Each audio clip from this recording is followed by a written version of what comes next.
यूट्यूबरों को, social platform चलाने वाले साथियों को मैं धन्यवाद देना चाहूंगा। एक गोदी मीडिया वाली, एगो चित्रा मित्रा त्रिपाठी है, एगो रुबिया लियाकत लगती है नचनिया की भूमिका अदा करती है, एक अंजना ओम कश्यप है और वो अर्णव गोस्वामी।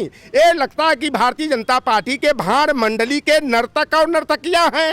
ये पहलगाम की जो घटना हुई है यह सरकार ने साजिश के तौर पर कराया है। मैं दावे के साथ कहता हूँ बड़ा आतंकवादी संगठन आरएसएस है और आरएसएस से बड़ा कोई संगठन नहीं है। इस वक्त हमारी मौजूदगी समाजवादी पार्टी कार्यालय पर है। हमारे साथ सपा के एक बड़े नेता लौटन राम निषाद जी मौजूद है। आज बातचीत हम करने के लिए यहाँ पर आए हुए हैं। एक बड़ा मुद्दा हमेशा से रहा है जिस पर पूरी तरीके से कह सकते हैं कि कमान नहीं मिली थी, मंजूरी कभी नहीं हो पाई। हालांकि राहुल गांधी ने बहुत बार, 8 से 9 बार उन्होंने प्रयास करे कि जाति जनगणना कराई जाए, लेकिन नहीं माना गया। लेकिन अचानक पहलगाम वाला मुद्दा जब आज कल गरमाया हुआ है, आज कैबिनेट की बैठक की गई और उसमें ये कह दिया गया कि अब जाति जनगणना होगी। इस पर बात करने के लिए हमारे साथ सपा नेता लौटन राम जी मौजूद है। जी, क्या कहना चाहेंगे? सबसे पहले आप ये बताएं कि आज अखिलेश जी के कार्यालय पे हम लोग मौजूद हैं। यहाँ पर जाति जनगणना को लेकर के क्या कुछ पीसी में बातें हुई? पहले तो आपके चैनल को मैं धन्यवाद करूंगा और आपके चैनल के जो भी व्यूअर हैं मैं उनसे आग्रह करूंगा कि जनता तक आवाज़ पहुंचाने के लिए लाइक करके, सब्सक्राइब करके, शेयर करके चैनल को दौड़ाने में मदद करें। यह जातिगत जनगणना का मुद्दा जो है सामाजिक न्याय का मुद्दा है। यह संविधान से जुड़ा हुआ मुद्दा है और यह मुद्दा कोई नया मुद्दा नहीं है। ब्रिटिश हुकूमत ने 1871 में सबसे पहली जनगणना कराया था। 1931 में ब्रिटिश हुकूमत ने ही जनगणना कराया था, कास्ट सेंसस कराया था और 1941 की जनगणना की प्रक्रिया चल रही थी। उसी बीच द्वितीय विश्व युद्ध हो गया जिससे 1941 के आंकड़े सार्वजनिक नहीं किए गए। फिर देश 1947 में आज़ाद हुआ। 1951 में जातिगत जनगणना करानी चाहिए थी, लेकिन कांग्रेस सरकार जो है पंडित जवाहरलाल नेहरू की सरकार ने आरएसएस के दबाव में आकर के, हिंदू महासभा के और जनसंघ के दबाव में आकर के उन्होंने जो है कि जनगणना नहीं कराया। और ये 1951 ही नहीं, 2011 तक कांग्रेस सरकार जो है जनगणना कराने से मुखमोड़ी रही। लेकिन जब यूपीए पार्ट 2 की सरकार चल रही थी उस समय समाजवादी पार्टी और लालू प्रसाद यादव जी की राजद की मदद से मनमोहन सिंह की यूपीए पार्ट 2 सरकार चल रही थी। इन लोगों ने शरद यादव जी, रामविलास पासवान जी, लालू प्रसाद यादव जी और परम पूज्य मुलायम सिंह यादव जी बार बार जातिगत जनगणना का मुद्दा उठाते रहे। तो कांग्रेस पार्टी की सरकार ने 2011 में सोशियो इको कास्ट सेंसस जो है सामाजिक, आर्थिक और जातिगत जनगणना कराया। 2014 में सत्ता परिवर्तन हुआ और नरेंद्र मोदी देश के प्रधानमंत्री बन गए। जब जनगणना की घोषणा करने की बारी आई तो 30 अगस्त 2016 को जब आंकड़े प्रस्तुत किए गए तो SC ST की जनसंख्या को उजागर कर दिया गया। धार्मिक अल्पसंख्यक मुस्लिम, सिख, ईसाई, जैन, बौद्ध, पारसी और रेसलर की कर दिया गया। ट्रांसजेंडर और दिव्यांग की कर दिया गया। भाषा भाषी की मराठी कितने हैं, असमिया कितने हैं, तमिल, तेलुगु, कन्नड़, मलयालम, गुजराती, पंजाबी बोलने वाले कितने हैं, उनकी जनसंख्या को घोषित कर दिया गया। लेकिन एक साजिश के तहत ओबीसी की जातिगत आंकड़ों को जो है सरकार ने छिपाने का काम किया। और जब ओबीसी के संगठन और तमाम सामाजिक न्याय के आधारित दल हो, चाहे वो DMK हो, अन्य DMK हो, समाजवादी पार्टी हो, राजद हो, जब इस मुद्दे को मजबूती से उठाने लगे तो राजनाथ सिंह 5 जून 2018 को, उस समय वह गृह मंत्री थे, अब तो उनका कद बौना करके रक्षा मंत्री बना दिया गया। प्रधानमंत्री के बाद गृह मंत्री दूसरे नंबर के मंत्री माने जाते हैं, बड़ा पद माना जाता है। और राजनाथ सिंह ने बाकायदे रजिस्ट्रार जनरल ऑफ इंडिया और सेंसस कमिश्नर विभाग के अधिकारियों कर्मचारियों की बैठक करके उन्होंने वादा किया था कि हम 2021 में कास्ट सेंसस कराएंगे, क्योंकि लोकसभा चुनाव 2019 में होने वाला था। तो ओबीसी की जातियों को लालीपाप देने के लिए उन्होंने जाति जनगणना का मुद्दा आगे किए और राष्ट्रीय पिछड़ा वर्ग आयोग को जो है संवैधानिक दर्जा देने के नाम पर ढोल नगाड़ा पीटा कि बहुत बड़ा ओबीसी को हमने गिफ्ट दे दिया। लेकिन राष्ट्रीय पिछड़ा वर्ग आयोग को संवैधानिक दर्जा देने की बात केवल घोषणा रह गई, सफेद हाथी साबित हुआ, उसे सही तरीके का संवैधानिक अधिकार अब नहीं तो मिला। ओबीसी की बात हो रही है ना, अब इस जनगणना से क्या लगता है, सभी में खुशी होगी आपके हिसाब से? अगर हम जानना चाहें क्या कहना चाहिए? देखिए, संविधान के अनुच्छेद संख्या 246 के साथ हर 10 वर्ष में जातिगत जनगणना होनी चाहिए, यह संविधान का मुद्दा है। और जनगणना करा करके संविधान के अनुच्छेद 15(4), 16(4), 16(4)(a) के तहत जो है कि जिसकी जितनी संख्या भारी उसकी उतनी हिस्सेदारी होनी चाहिए। तो हमारी ओबीसी की जो जनसंख्या सामाजिक न्याय समिति 2001 जब राजनाथ सिंह मुख्यमंत्री थे 54.05% थी, तो हमें 27% आरक्षण क्यों? जब SC ST को कार्यपालिका और विधायिका में जनसंख्या के अनुपात में आरक्षण कोटा दिया जाता है, तो ओबीसी को भी जनसंख्या के अनुपात में आरक्षण कोटा मिलना चाहिए। यह सामाजिक न्याय का असली मुद्दा है। और यही मुद्दा नहीं, हमें संविधान के अनुच्छेद संख्या 330 और 332 में संशोधन करके SC ST की तरह हमें विधायिका यानी लोकसभा और राज्यसभा में भी आरक्षण की व्यवस्था होनी चाहिए। और जब तक हम संविधान में सामाजिक न्याय के मुद्दे पर जितने भी आधार बिंदु दिए गए हैं उनको धरातल पर नहीं उतारा जाता है, तब तक समाजवादी पार्टी जो है अपनी लड़ाई को जो है बंद नहीं करेगी। अच्छा, विपक्ष की बात देखिए हमेशा से कही गई है, विपक्ष हमेशा से ये मुद्दा उठाता रहा था कि जाति जनगणना कराई जाए, लेकिन हमेशा इस बात को कहीं ना कहीं खारिज कर दिया गया। उल्टा कांग्रेस पर इल्जाम लगे, कांग्रेस पार्टी इस मसले में बहुत ज़्यादा बदनाम हुई, खास करके राहुल गांधी जब उठाते थे वो मुद्दा उस पर कोई और तर्क रख दिए जाते थे, जहाँ तक कि हमें पता है। लेकिन अब अचानक जब पहलगाम वाला मुद्दा, जहाँ देश में इतना बड़ा आतंकी हमला हुआ, उन बातों को छोड़ करके अब अचानक इस पर फैसला लिया जाना, क्या लगता है आपको ये राजनीतिक कुछ हो सकता है? देखिए, पहली बात, जैसे राहुल गांधी जी की आपने बात किया, राहुल गांधी भी अब हर मंचों से जातिगत जनगणना की, कास्ट एक्सरे की बात करते हैं। और राहुल गांधी ने कहा कि कांग्रेस पार्टी ने पिछड़ों के साथ अन्याय किया है। अगर पिछड़ों के साथ कांग्रेस न्याय की होती तो आज कांग्रेस दुर्दशा की शिकार नहीं होती।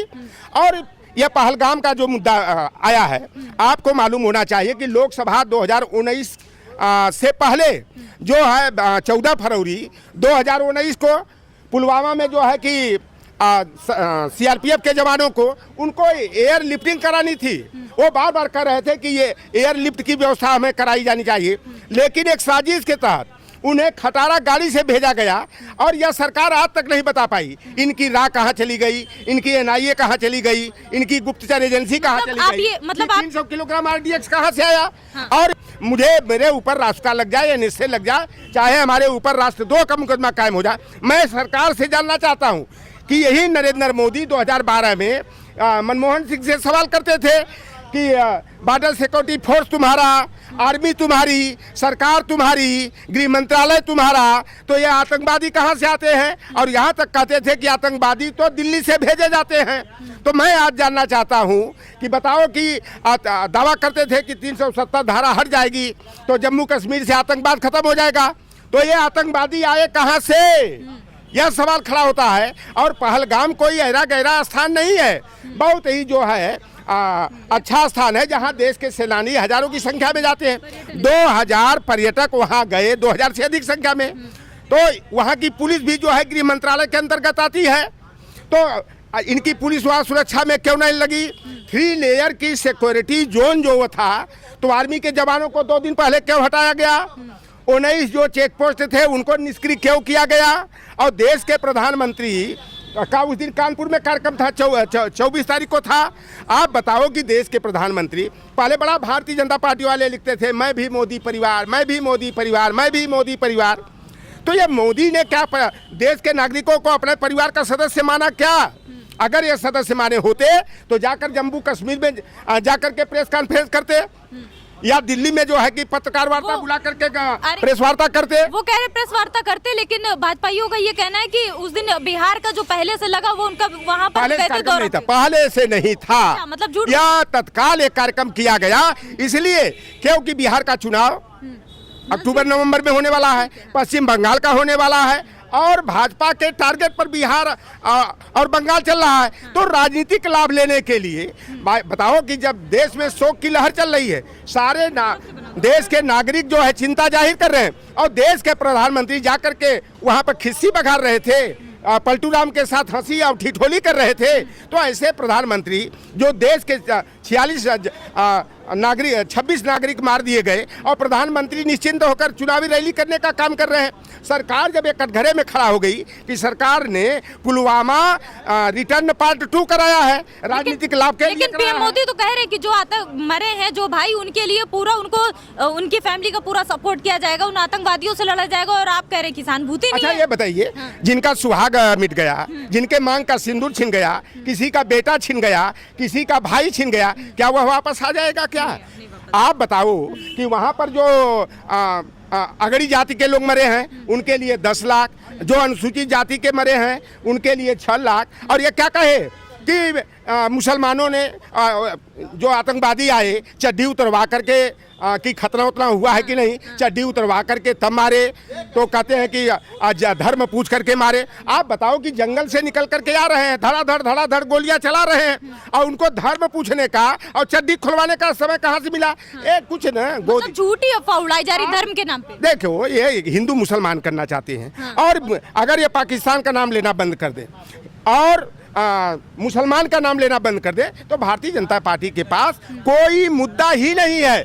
इसलिए ये रंग देना चाहे धार्मिक मुद्दा। आप बताओ, मारने वाला भी मुसलमान, बचाने वाला भी मुसलमान, और बस अंतर इतना है कि मारने वाला पाकिस्तानी और बचाने वाला हिंदुस्तानी मुसलमान है। आप बताओ कि अगर वो धर्म पूछ करके मारते तो सैयद हुसैन शाह को क्यों मार दिया? और सैयद हुसैन बेचारा शाह जो है वो खच्चर चला करके 700-800 रुपया कमाता था, अपने परिवार का भरण पोषण करता था। सैयद हुसैन बेचारा मर गया, आतंकवादियों से लड़ गया, कई सैलानियों का जान बचाया, और नजाकत भाई ने भी जान की बाजी लगा करके सैलानियों की जान बचाने का काम किया। ये भारतीय जो मुसलमानों पे इल्जाम लगते हैं कि ये आतंकवाद, सारे मुसलमानों को वही एक घटना से टारगेट किया जा रहा है कि सब आतंकवादी। तो सवाल ये मालेगांव में बम विस्फोट किसने किया था? किसने कराया था? आरएसएस ने कराया था, और प्रज्ञा सिंह ठाकुर ने किया था, और प्रज्ञा सिंह ठाकुर को भाजपा ने भोपाल से सांसद बना दिया। तो सबसे बड़ा कोई अगर आतंकवादी संगठन है तो वह आरएसएस है।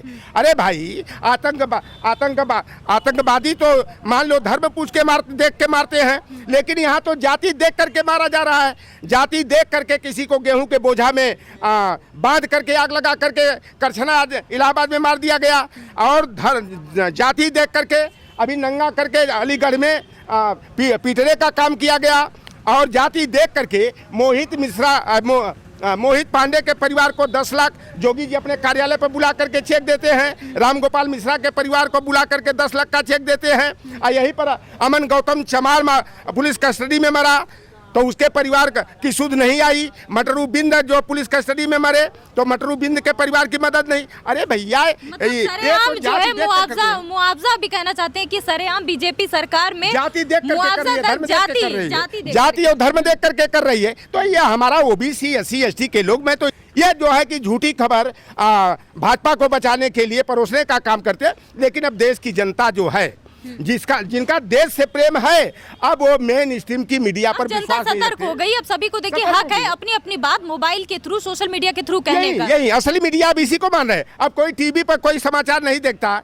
और मैं आज बड़े बड़े चैनल जिसको कहा जाता है मेन स्ट्रीम का, NDTV हो, आज तक हो, जी न्यूज हो, न्यूज नेशन हो, अब इन चैनलों के खबरों पर जनता विश्वास नहीं करती, क्योंकि ये गोदी मीडिया है। और जनता खुद कहती है कि ये बिके हुए हैं, इनका कोई ईमान और धर्म ही नहीं है। अच्छा, एक आखिरी सवाल आपसे। देखिए, सपा कार्यालय पर इस वक्त मौजूद हैं हम, और बहुत सारी तमाम बातें हमने लॉटन राम जी से की हैं आज, जो कि आज एक बड़ा मुद्दा हुआ है जाति जनगणना को लेके, मोहर लगा दी है पीएम मोदी ने।